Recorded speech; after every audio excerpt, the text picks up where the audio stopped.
ನಮಸ್ಕಾರ friends, please ಚಾನಲ್ನ subscribe ಮಾಡ್ಕೊಂಡು ನೋಡಿ. ಹಾಗೆ ಎಲ್ಲರೂ ಕೂಡ ನೋಡಿ, ಲೈಕ್ ಕೂಡ ಮಾಡಿ. ಆಸೆದಾರರು ಇವತ್ತಿನ ಸಂಚಿಕೆಯಲ್ಲಿ ಏನಾಗುತ್ತೆ ಅಂತ ನೋಡೋಣ ಬನ್ನಿ. ಇವತ್ತು ಮೊದಲಿಗೆ ಇಲ್ಲಿ ಮೀನಾ ಮತ್ತು ಅವ್ರ ತಮ್ಮ ನಡ್ಕೊತ ಬರ್ತಾ ಇರ್ತಾರೆ. ತುಂಬ ದುಃಖ ಆಗಿರ್ತೈತಲ್ಲ ಮೋಸ ಮಾಡಿರೋದನ್ನು ನೋಡಿ. ಹಾಗೆ ಅವ್ರ ತಮ್ಮ ಮಂಜ ಹೇಳ್ತಿದ್ದ, ಅಳ್ಬೇಡಕ್ಕ, ಸುಮ್ಮನೆ ಇರಕ್ಕ ಅಂತ ಹೇಳಿಬಿಟ್ಟು. ಏನು ಇದು, ನಾವು ಒಂದು ಪತ್ರ ಓದೋಕ್ಕೂ ಲಾಯಕ್ಕಿಲ್ದಂಗೆ ಆಗ್ಬಿಟ್ನೆ ಅಲ್ಲ ಕಣೋ ನಾನು. ಅಪ್ಪ ಅಷ್ಟು ಕಷ್ಟಪಟ್ಟು ನನ್ನ ಓದಿಸಿದ್ರಲ್ಲೋ, ಏನೋ ಪ್ರಯೋಜನ ಆಗಲಿಲ್ಲಲ್ಲೋ ಅಂತ ಹೇಳ್ಬಿಟ್ಟು ತುಂಬಾ ಅಳ್ತಾ ಇರ್ತಾಳೆ. ಆಗ ಸುಮ್ಮನೆ ಇರಕ್ಕ, ಅಳ್ಬೇಡ, ಏನಾಗಲ್ಲ, ಮೋಸ ಹೋದವರೆಲ್ಲ ಹೀಗೆ ಹೇಳೋದು, ಸುಮ್ಮನೆ ಇರಕ್ಕ ನೀನು, ಏನೂ ಆಗಲ್ಲ ಅಂತ ಹೇಳ್ಬಿಟ್ಟು ಹೇಳ್ತಿರ್ತಾನೆ. ಅಷ್ಟರಲ್ಲಿ ಅವಳಿಗೆ ಫೋನ್ ಬರುತ್ತೆ. ಅದು ಸೂರ್ಯಂದೇ ಆಗಿರುತ್ತೆ. ಆಗ ಮಂಜ ಯಾರ್ದಕ್ಕ ಅಂತೇಳಿ, ಇವ್ರದ್ದೇ ಕಣೋ ಅಂತ ಹೇಳ್ತಾರೆ. ಆಯಿತು ಹೇಳು, ನಿಜ ಹೇಳು ಅಂತ ಹೇಳ್ತಾನೆ. ಆಗ ಏನಮ್ಮ ಮೀನಾ, ಎಲ್ಲ ಕೆಲಸ ಮುಗೀತಾ ಅಂತ ಹೇಳ್ಬಿಟ್ಟು ಕೇಳಿದಾಗ, ಮುಗೀತು ರೀ, ಎಲ್ಲ ಮುಗಿದೋಯ್ತು ಅಂಥೇಳಿ ಅಳ್ತಾನೆ ಹೇಳ್ತಾ ಇರ್ತಾಳೆ. ಆಗ ಹೌದಾ, ಚೆನ್ನಾಗಿ ಗುಡ್ ಅಂತ ಹೇಳ್ಬಿಟ್ಟು ಹೇಳ್ತಾ ಇರ್ತಾನೆ. ಹಾಗೆ ಅವು ಅಕ್ಕನವ್ರಿಗೆ ಅವ್ರಿಗೆ ಎಲ್ಲರಿಗೂ ದುಡ್ಡು ಕೊಟ್ಟಿಯಾ ಅಂತ ಹೇಳ್ತಾರೆ. ಇಲ್ಲ ರೀ ಅಂತೇಳ್ಬಿಟ್ಟು. ಯಾಕಮ್ಮ, ಅವ್ರಿಗೆಲ್ಲ ದುಡ್ಡು ಕೊಡಲಿಲ್ಲ ಅಂದರೆ ನಮ್ಮ ಹೊಟ್ಟೆ ಕಡೆಯಲ್ವಾ ಅಂತ ಹೇಳ್ಬಿಟ್ಟು ಹೇಳ್ತಾನೆ. ಇಲ್ಲ ರೀ, ಕೊಡ್ತೀನಿ ಅಂತ ಹೇಳ್ಬಿಟ್ಟು ಹೇಳಿದಾಗ, ಯಾಕೋ ಕೋಗಿಲೆ ಧ್ವನಿ ಕಾಗೆ ಧ್ವನಿ ಆದಂಗೆ ಆಗ್ಬಿಟ್ಟಿದೆಯಲ್ಲ, ಏನೋ ಸಮಸ್ಯೆ ಆಗಿದೆಯಾ, ನಾನು ಬಂದುಬಿಡ್ಲಾ ಅಂತ ಹೇಳ್ಬಿಟ್ಟು ಸೂರ್ಯ ಕೇಳ್ತಿರ್ತಾನೆ. ಅಯ್ಯಯ್ಯೋ ಏನಿಲ್ಲ ರೀ, ಏನು ಸಮಸ್ಯೆ ಇಲ್ಲ, ಎಲ್ಲ ಚೆನ್ನಾಗೇ ಇದೆ, ನೀವೆಲ್ಲ ಕೆಲಸ ಮುಗಿಸ್ಕೊಂಡು ಆರಾಮಾಗಿ ಬನ್ನಿ ಅಂತ ಹೇಳ್ಬಿಟ್ಟು ಹೇಳ್ತಾ ಇರ್ತಾಳೆ. ಸರಿ ಬೇಗ ದುಡ್ಡು ಇಸ್ಕೊಂಡು ಅವ್ರಿಗೆಲ್ಲ ಕೊಟ್ಬಿಡು ಅಂತ ಹೇಳ್ತಾರೆ. ಆಯಿತು ರೀ ಅಂತ ಹೇಳ್ಬಿಟ್ಟು ಹೇಳಿ ಫೋನ್ನ ಇಟ್ಬಿಟ್ಟು ಜೋರಾಗಿ ಅಳ್ತಾ ಇರ್ತಾಳೆ. ಆಗ ಮಂಜೆ, ಅಳ್ಬೇಡಕ್ಕ, ಸುಮ್ಮನೆ ಇರೋಕ್ಕ ಅಂತ ಹೇಳ್ಬಿಟ್ಟು ಹೇಳ್ತಾಳೆ. ಅಲ್ಲಿಂದ ಮನೆಗೆ ಬರ್ತಾಳೆ. ಮನೆಗೆ ಬಂದು ಅವಳಿಗೆ ಟೆನ್ಷನಲ್ಲಿ ಮತ್ತು ಸುಸ್ತು ಎಲ್ಲ ಆಗಿರ್ತೈತಿ. ಅದೇ ಟೈಮ್ಗೆ ಬಂದು ನೀರು ಕುಡಿತಾ ಇರ್ತಾಳೆ. ಆಗ ಶಾಂತಿ ಬಂದುಬಿಟ್ಟು ಹೇಳ್ತಾಳೆ, ನೋಡಿ ಹೇಳ್ತಾಳೆ, ಕುಡಿ ಚೆನ್ನಾಗಿ ಕುಡಿ, ನಾವೆಲ್ಲ ಇಲ್ಲಿ ಬೇದೋದ್ರೂ ಪರವಾಗಿಲ್ಲ, ನೀನು ಮಾತ್ರ ಚೆನ್ನಾಗಿ ನೀರು ಕುಡಿದು ತಣ್ಣಗಿರು ಅಲ್ವಾ ಅಂತ ಹೇಳ್ಬಿಟ್ಟು ಬೈತಾ ಇರ್ತಾಳೆ. ಆಗ ಮೀನಾ ಹೇಳ್ತಾಳೆ, ಆಗ ಶಾಂತಿನೇ ಹೇಳ್ತಾಳೆ, ಮತ್ತೆ ನಾನು ಇಷ್ಟು ಮಾತಾಡ್ತಾ ಇದ್ದೀನಿ, ನೀನು ಏನು ಮಾತಾಡ್ತಾನೆ ಇಲ್ಲಲ್ಲ ಕಣೆ ಅಂತ ಹೇಳ್ಬಿಟ್ಟು ಹೇಳಿದಾಗ, ಅಲ್ಲ ನಾನು ನೋಡ್ತಾನೇ ಇದ್ದೀನಿ 2 ದಿವಸದಿಂದ ಏನೇ ಆಗಿದೆ ನಿನಗೆ ಅಂತ ಹೇಳ್ಬಿಟ್ಟು ಶಾಂತಿ ಬೈತಾನೆ ಕೇಳ್ತಾ ಇರ್ತಾಳೆ. ಆಗ ಮೀನಾ ಹೇಳ್ತಾಳೆ, ನನಗೇನಾಗಿದೆ ಅಂತ ನಿಮಗೆ ಚೆನ್ನಾಗಿ ಗೊತ್ತಿರಬೇಕಲ್ವಾ ಅಂತ ಹೇಳ್ತಾಳೆ. ನನಗೇನೇ ಗೊತ್ತಿರಬೇಕು ಅಂತೇಳಿ ಮಾತಿನಲ್ಲಿ ತಡವಡಿಸ್ತಾ ಇರ್ತಾಳೆ.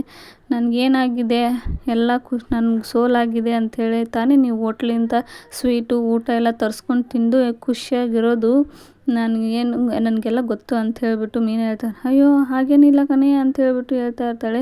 ಹೌದಾ, ನನಗಿಂತ ನಿಮಗೆ ಎಲ್ಲ ಚೆನ್ನಾಗಿ ಗೊತ್ತಿರಬೇಕು, ನಿನ್ನ ಜೊತೆ ಇದ್ದಾರಲ್ಲ, ಯಾರೇ ಅಂತ ಹೇಳ್ತಾರೆ, ನಿನ್ನ ಜೊತೆ ಇದ್ದಾರಲ್ಲ ವಿಶಾಲಾಕ್ಷಿಗೆ, ಅವ್ರಿಗೆ ಫೋನ್ ಹಚ್ಚಿ ಕೇಳಿ, ಎಲ್ಲ ಚೆನ್ನಾಗೇ ಹೇಳ್ತಾರೆ ಅಂತ ಹೇಳ್ಬಿಟ್ಟು ಹೇಳ್ತಾರೆ. ಆಯಿತು, ಈಗ ಟೈಮ್ ಎಷ್ಟಾಗಿದೆ, ಅತ್ತೆ ಮಾವಂಗೆ ಅಡುಗೆ ಮಾಡ್ಬೇಕು ಅನ್ನೋದಿಲ್ವಾ, ಏನಿಲ್ವಾ, ನಿನಗೆ ಊರು ಸುತ್ತಕ್ಕೆ ಹೋಗ್ಬಿಡ್ತೀಯಲ್ಲ ಅಂತ ಹೇಳ್ಬಿಟ್ಟು ಬೈತಾ ಇರ್ತಾರೆ. ಅಲ್ಲಿಗೆ ರಂಗನಾಥ್ ಅವರು ಮೀನಾ ಅಂತ ಹೇಳ್ಬಿಟ್ಟು ಕರ್ಕೊಂಡು ಬರ್ತಾರೆ.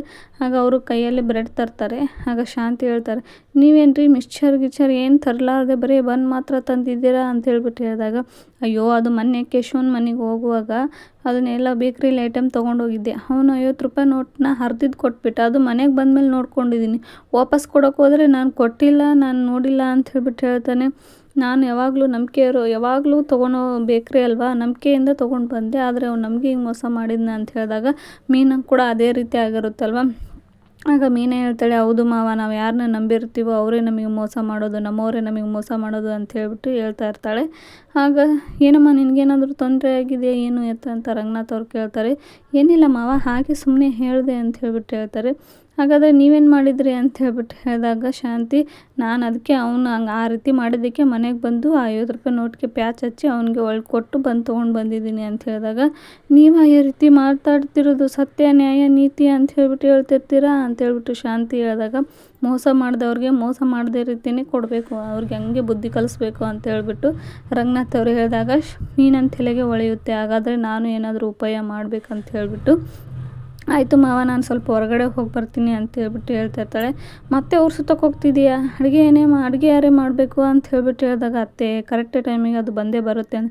ಆಯಿತು, ಮೆನು ಏನು ಮಾಡ್ತೀಯಾ, ಊಟಕ್ಕೆ ಏನು ಮಾಡ್ತೀಯಾ, ತುಂಬ ಚಳಿ ಇದೆ, ಅನ್ನ ಮೆಣಸಿನ ಸಾಂಬಾರು ಮಾಡ್ತೀನಿ ಅಂತ ಹೇಳಿದಾಗ, ನೀವು ಕೂಡ ನಾನು ಒಂದೇ ದಿವಸದಲ್ಲಿ 2 ಮಾಡೋಕ್ಕಾಗಲ್ಲ ಅತ್ತೆ, ನನಗೆ ತುಂಬ ಸುಸ್ತಾಗಿದೆ ಅಂತ ಹೇಳ್ಬಿಟ್ಟು ಹೇಳ್ತಾ ಇರ್ತಾಳೆ.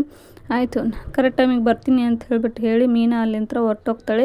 ಸೀದಾ ಫೈನಾನ್ಸರ್ ಹತ್ರ ದುಡ್ಡು ತೊಗೊಂಡಿರ್ತಾಳಲ್ವ, ಅವ್ರು ಫೋನ್ ಹಚ್ತಾರೆ. ಆಗ ಏನಮ್ಮ ನೀನು ದುಡ್ಡು ಕೊಡ್ತೀನಿ ಅಂತ ಹೇಳ್ಬಿಟ್ಟು ಕೊಟ್ಟೇ ಇಲ್ಲ ಅಂತ ಹೇಳಿದಾಗ, ಇಲ್ಲ ಸರ್ ನಾನು ಯಾವಾಗಲೂ ಕೆಲಸ ಮಾಡಿದರೆ ಕರೆಕ್ಟ್ ಟೈಮ್ಗೆ ಪೇಮೆಂಟ್ ಕೊಟ್ಬಿಡ್ತಿದ್ರು, ಆದರೆ ಈ ಸಲ ಕಲ್ಯಾಣ ಮಂಟಪದಿಂದ ನನಗಿನ್ನೂ ಅಮೌಂಟ್ ಬಂದಿಲ್ಲ ಸರ್, ಬಂದ ತಕ್ಷಣ ನಾನು ನಾಳೆ ಕಟ್ಬಿಡ್ತೀನಿ ಅಂತ ಹೇಳಿದಾಗ, ಎಲ್ಲರೂ ಹೇಳೋ ರೀತಿನೇ ನೀನೇ ಹೇಳ್ದೆಯಲ್ಲಮ್ಮ ಅಂತ ಹೇಳಿದಾಗ, ಇಲ್ಲ ಸರ್ ನಾನು ಖಂಡಿತವಾಗ್ಲೂ ಕಟ್ತೀನಿ ಅಂತ ಹೇಳ್ತಾರೆ. ನೋಡಮ್ಮ ನೀನು ನಾಳೆ ಕಟ್ಟಲಿಲ್ಲ ಅಂದರೆ ನಿನ್ನ ಮೇಲಿರೋ ನಂಬಿಕೆ ಎಲ್ಲ ನಮಗೆ ಹೊರಟೋಗ್ಬಿಡುತ್ತೆ ಅಂತ ಹೇಳಿದಾಗ, ಆಯಿತು ಸರ್ ನಾನು ನಿಜವಾಗ್ಲೂ ನಾಳೆ ಕಟ್ತೀನಿ ಅಂತ ಹೇಳಿಬಿಟ್ಟು ಅಲ್ಲಿಂದ ಬರ್ತಾ ಇರ್ತಾಳೆ ಮನೆ ಹತ್ರ.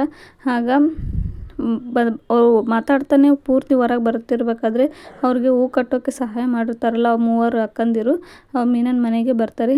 ಮೀನಾ ಅಂತ ಹೇಳಿಬಿಟ್ಟು, ಏನಕ್ಕ ಏನಾಯಿತು, ಪ್ರಾಬ್ಲಮ್ ಆಯಿತಾ ಅಂತ ಹೇಳಿ ಕೇಳಿದಾಗ, ಇಲ್ಲ ಮೀನಾ ನೀನು ಪ್ರತಿ ಸಲ ನಮ್ಮ ಅಂಗಡಿಗೆ ಬಂದು ದುಡ್ಡು ಕೊಡ್ತಿದ್ದೆ, ಆದರೆ ನೀನು ಇವತ್ತು ಬರಲಿಲ್ಲ ಅಲ್ವಾ, ಅದಕ್ಕೆ ಏನಾದರೂ ತೊಂದರೆ ಇದೆಯಾ ಮೀನಾ ಅಂತ ಕೇಳಿದೆ ಅಂತ ಹೇಳಿದಾಗ, ಅಯ್ಯೋ ಹಾಗೇನಿಲ್ಲ ಅಕ್ಕ, ಅವರು ಈ ಸಲ ನನಗಿನ್ನೂ ಪೇಮೆಂಟ್ ಮಾಡಿಲ್ಲ, ಹಾಗಾಗಿ ಇಸ್ಕೊಂಡು ಬಂದು ನಿಮಗೆ ಕೊಡ್ತೀನಿ, ಲೇಟಾಗಿದೆ, ಸಾರಿ ಅಕ್ಕ ನನ್ನಿಂದೆ ಅಂತ ಹೇಳ್ಬಿಟ್ಟು ಮೀನಾ ಹೇಳ್ತಾ ಇರ್ತಾಳೆ.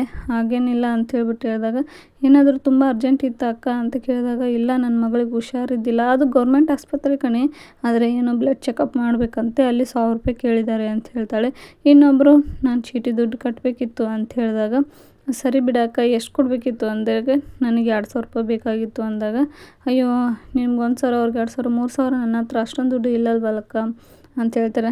ಇರಲಿ ಬಿಡು ಮೀನಾ ನಿನ್ಗೆ ತುಂಬ ಕಷ್ಟ ಆಗ್ತಿದೆ ಅಂದರೆ ಇರಲಿ ಬಿಡು ಏನಾದರೂ ನೋಡ್ಕೊಳ್ಳೋಣ ಅಂತ ಹೇಳ್ಬಿಟ್ಟು ಹೇಳ್ತಿರ್ತಾರೆ. ಆಗ ಮೀನಾ, ಅಯ್ಯೋ ಅಕ್ಕ ಮಗುಗೆ ಆರಾಮಿಲ್ಲ ಅಂತಂದರೆ ಸುಮ್ಮನೆ ಇರೋಕ್ಕಾಗುತ್ತಾ, ನಾನು ಹಿಂದೆಯೇ ಆಟೋದಲ್ಲಿ ನೀವು ನನ್ನ ಫಾಲೋ ಮಾಡಿ ಅಮ್ಮನ ಹತ್ರ ನಾನು ಹೇಳಿಬಿಟ್ಟು ನಿಮ್ಗೆ ಇಸ್ಕೊಡ್ತೀನಿ ಅಂತ ಹೇಳ್ಬಿಟ್ಟು ಹೇಳಿದಾಗ, ಅಯ್ಯೋ ಇರಲಿ ಬಿಡು ಮೀನಾ ಅಂದಾಗ, ಇಲ್ಲೇ ಅಕ್ಕ ನೀವು ಬನ್ನಿ ಅಂತ ಹೇಳ್ಬಿಟ್ಟು ಸೀದಾ ಅವ್ರ ಅಮ್ಮನ ಮನೆಗೆ ಹೋಗ್ತಾಳೆ. ಆಗ ಅವ್ರ ಅಮ್ಮನ ಮನೆಗೆ ಹೋಗಿ ಅವ್ರನ್ನ ಇಲ್ಲೇ ಹಾಲಲ್ಲೇ ಕುಂದಿರಿಸ್ಬಿಟ್ಟು, ಆಗ ಅಮ್ಮ ಅಂತಾಳೆ, ಇಲ್ಲೇ ಅಡುಗೆ ಮನೆಯಲ್ಲಿದ್ದೀನಿ ಬಾ ಮೀನಾ ಅಂತ ಹೇಳ್ಬಿಟ್ಟು ಕರೀತಾಳೆ. ಆಗ ಅಮ್ಮ ನಿನ್ನ ಹತ್ರ 3000 ರೂಪಾಯಿ ಇದ್ದರೆ ಕೊಡಮ್ಮ, ನನಗೆ ಹೂವು ಕಟ್ಟೋಕ್ಕೆ ಸಹಾಯ ಮಾಡಿದ್ರಲ್ಲ ಅವ್ರು ಬಂದಿದ್ದಾರೆ ಅಂತ ಹೇಳ್ಬಿಟ್ಟು ಹೇಳಿದಾಗ, ಏನೇ ನಿನ್ನ ಕರ್ಮ, 2 ಲಕ್ಷ ರೂಪಾಯಿ ಕೆಲಸ ಮಾಡಿ 3000 ರೂಪಾಯಿ ಒದ್ದಾಡ್ತಿದೆಯಲ್ಲೇ ಅಂತ ಹೇಳ್ಬಿಟ್ಟು ಹೇಳಿದಾಗ, ಎಲ್ಲ ನನ್ನ ಕರ್ಮ ಅಮ್ಮ ಅಂತ ಹೇಳ್ಬಿಟ್ಟು ಮೀನಾ ಹೇಳ್ತಾ ಇರ್ತಾಳೆ. ಸರಿ ಅಷ್ಟೊಂದಿದೆ, ಇಲ್ಲ ತಡಿ ನೋಡ್ತೀನಿ ಅಂತ ಹೇಳ್ಬಿಟ್ಟು ಹೇಳ್ತಾಳೆ ಕುಸುಮ. ಆಗ ನೋಡಿಬಿಟ್ಟು 1800 ಇದೆ ಕಣೆ ಅಂತ ಹೇಳಿಬಿಟ್ಟು ಹೇಳ್ತಾಳೆ. ಅಯ್ಯೋ ಇಷ್ಟೇ ಇದೆಯಾ, ಇನ್ನು 3000 ಬೇಕಲ್ಲಮ್ಮ ಅಂತ ಹೇಳ್ಬಿಟ್ಟು ಹೇಳಿದಾಗ, ಆಗ ಕುಸುಮ ಹೇಳ್ತಾಳೆ, ತಡಿ ಕನಕನ ಹತ್ರ ಮತ್ತು ಮಂಜುನ ಹತ್ರ ಕೇಳ್ತೀನಿ ಅಂತ ಹೇಳ್ಬಿಟ್ಟು, ಅಯ್ಯೋ ಬೇಡಮ್ಮ ಅವ್ರ ಹತ್ರನ ಅದೇ, ಅಯ್ಯೋ ಏನೂ ಆಗಲ್ಲ ಸುಮ್ಮನೆ ರೀ, ಅವ್ನು ಬೇಡ ಅಂದರೂ ಕೆಲ್ಸಕ್ಕೆ ಹೋಗ್ತಾ ಇದ್ದಾನಲ್ವ, ದುಡಿತಾನೆ ಇರುತ್ತೆ, ತಡಿ ಕೇಳ್ತೀನಿ ಅಂತ ಹೇಳ್ಬಿಟ್ಟು ಕುಸುಮ ಹೇಳ್ತಾಳೆ. ಆಗ ಕನಕ ಮಂಜ ಬರೋ ಇಲ್ಲಿ ಅಂತ ಹೇಳ್ಬಿಟ್ಟು ಕುಸುಮ ಕರೆದಾಗ, ಏನಮ್ಮ ಅಂತ ಹೇಳಿ ಆಗ ಹೀಗೆ ಸಹಾಯ ಬೇಕಂತ ಹೇಳಿದಾಗ, ಕನಕ ಅಯ್ಯೋ ಅಕ್ಕ ನನ್ನ ಹತ್ರ 500 ರೂಪಾಯಿ ಇದೆ ಅಂತ ಹೇಳ್ಬಿಟ್ಟು ಹೇಳಿದಾಗ, ಆಗ ಮಂಜ ಹೇಳ್ತಾನೆ, ಅಯ್ಯೋ ಕನಕ ನೀನು ಅಷ್ಟೇ ಕೊಡು, ಉಳ್ಕಿದ್ದೆಲ್ಲ ನಾನು ಕೊಡ್ತೀನಿ ಅಂತ ಹೇಳ್ಬಿಟ್ಟು ಹೇಳಿ ಅವನು ಕೂಡ 700 ರೂಪಾಯಿ ಕೊಡ್ತಾನೆ. ಹಾಗೆ 3000 ರೂಪಾಯಿ ಆಗುತ್ತೆ ಅಲ್ವಾ ಅಂತ ಹೇಳ್ಬಿಟ್ಟು ಹೇಳಿದಾಗ, ತುಂಬ ಥ್ಯಾಂಕ್ಸ್ ಅಂತ ಹೇಳ್ಬಿಟ್ಟು ಮೀನಾ ಹೇಳಿದಾಗ, ಅಯ್ಯೋ ಅಕ್ಕ ಇಷ್ಟೆಲ್ಲ ನಮಗೆ ಎಷ್ಟು ಕೊಟ್ಟಿದೆಯಾ, ಇದಕ್ಕೆ ಯಾಕೆ ಥ್ಯಾಂಕ್ಸ್ ಹೇಳ್ತೀಯಾ ನೀನು, ಹೋಗು ಅಂತ ಹೇಳ್ಬಿಟ್ಟು ಹೇಳಿದಾಗ ಅವ್ರಿಗೆ 3000 ರೂಪಾಯಿ ಕೊಟ್ಟು ಕಳಿಸ್ತಾರೆ. ಹಾಗೆ ವಿಶಾಲಾಕ್ಷಿಗೆ ಒಂದೇನಾದರೂ ಬುದ್ಧಿ ಕಲಿಸ್ಬೇಕಲ್ವಾ ಅಂತ ಹೇಳ್ಬಿಟ್ಟು ಯೋಚನೆ ಮಾಡ್ತಾ ಇರ್ತಾಳೆ. ಆಗ ಮಂಜ ಮತ್ತು ಕನಕ ಏನೇ ಮಾಡೋಕ್ಕಾಗುತ್ತೆ, ಅವ್ರು ತುಂಬ ಡೇಂಜರ್ ಅಲ್ವಾ ಅಂತ ಹೇಳ್ಬಿಟ್ಟು ಹೇಳಿದಾಗ, ಕುಸುಮ ಕೂಡ ಹಾಗೆ ಅಂತಾಳೆ, ಇಲ್ಲಮ್ಮ ಮೋಸ ಮಾಡಿದವ್ರಿಗೆ ಮೋಸದಿಂದನೇ ಕೈ ಕೇಳಬೇಕು ಅಂತೇಳಿ ಹೇಳಿದಾಗ, ಅವಳು ಓನರ್ಗೆ ಒಬ್ರಿಗೆ ಫೋನ್ ಹಚ್ಚಿಬಿಟ್ಟು, ನಮ್ಮ ಮನೆ ಡೆಕೋರೇಷನ್ ಇದೆ, ಅವ್ರಿಗೆ ವಿಶಾಲಾಕ್ಷಿ ನಂಬರ್ ಕೇಳಿ ಇಸ್ಕೊತಾಳೆ ಮೀನಾ. ಆ ನಂಬರ್ನ ಕನಕ ಕೊಡ್ತಾಳೆ. ಅವಳ ನಂಬರ್ ಯಾಕಕ್ಕ ನೀನು ತೊಗೊಂಡು, ಹಾಗೆ ರೆಕಾರ್ಡ್ ಯಾಕೆ ಮಾಡ್ಕೊಂಡು, ನೀನು ಮೋಸ ಮಾಡಿರುವಾಗ ರೆಕಾರ್ಡ್ ಮಾಡ್ಕೊಂಡಿದ್ದರೆ ಅದಾದರೂ ಉಪಯೋಗ ಆಕ್ಕೈತಿ, ಇದೇನಕ್ಕೆ ಉಪಯೋಗ ಆಗುತ್ತೆ ಅಂತ ಹೇಳಿದಾಗ, ಇಲ್ಲ ಕಣೋ ಮಂಜ, ವಜ್ರದಿಂದನೇ ಕಡಿಬೇಕು ಅಂತ ಹೇಳ್ತಾರಲ್ಲ, ಅದೇ ರೀತಿ ಇದರಿಂದ ಉಪಯೋಗ ಇದೆ ಅಂತ ಹೇಳ್ಬಿಟ್ಟು ಹೇಳಿದಾಗ, ಕನಕ ಈ ನಂಬರ್ ತೊಗೋ, ನಾನು ಹೇಳಿದೋ ರೀತಿ ನೀನು ಮಾತಾಡು ಅಂತ ಹೇಳ್ಬಿಟ್ಟು ಹೇಳಿದಾಗ, ಆಯ್ತಕ್ಕ ಅಂತ ಹೇಳಿಬಿಟ್ಟು ಅವ್ರಿಗೆ ವಿಶಾಲಾಕ್ಷಿಗೆ ಫೋನ್ ಹಚ್ಚಿಬಿಟ್ಟು, ನನ್ನ ಹೆಸರು ಕನಕ ಅಂತ ಹೇಳ್ಬಿಟ್ಟು ಹೇಳಿದಾಗ, ನಾನು ಕನಕ ಅನ್ನೋರು ಯಾರು ಪರಿಚಯ ಇಲ್ಲಲ್ಲ ಅಂತ ಹೇಳ್ಬಿಟ್ಟು ವಿಶಾಲಾಕ್ಷಿ ಹೇಳ್ತಾಳೆ.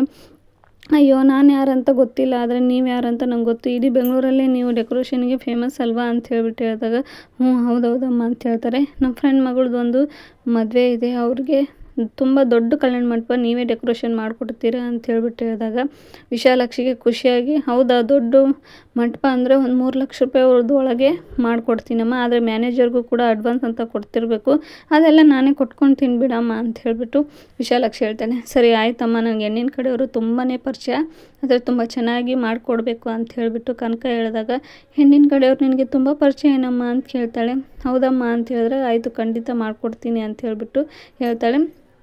ಅಲ್ಲಿಗೆ ಅವರಿಬ್ಬರು ಆ ರೆಕಾರ್ಡನ್ನು ತೊಗೊಂಡ್ಬಿಟ್ಟು ಶ್ರುತಿ ಹತ್ರ ಹೋಗ್ತಾರೆ. ಶ್ರುತಿ ಕೂಡ ಚೆನ್ನಾಗಿ ಬೈತಾಳೆ. ಆದರೆ ವಿಶಾಲಾಕ್ಷಿ ವಾಯ್ಸಲ್ಲಿ ಅವಳು ಮ್ಯಾನೇಜರ್ಗೆ ಮಾತಾಡಿ ಗುಡಿ ಹತ್ರ ಬರೋಕ್ಕೆ ನಮ್ಮ ಅಪ್ಪನಿಗೆ ಹೇಳಿ ಕಮಿಷನರ್ ಹತ್ರ ಮಾತಾಡಿಸ್ತೀನಿ, ಇಲ್ಲ ನೀನು ಅವಳ ವಾಯ್ಸಲ್ಲೇ ಡಬ್ಬಿಂಗ್ ಮಾತಾಡಿ ಅವ್ನು ಹೇಗಾದರೂ ಇದನ್ನು ಮಾಡಿ. ಇಲ್ಲಿಗೆ ಈ ಸಂಚಿಕೆ ಮುಕ್ತಾಯ.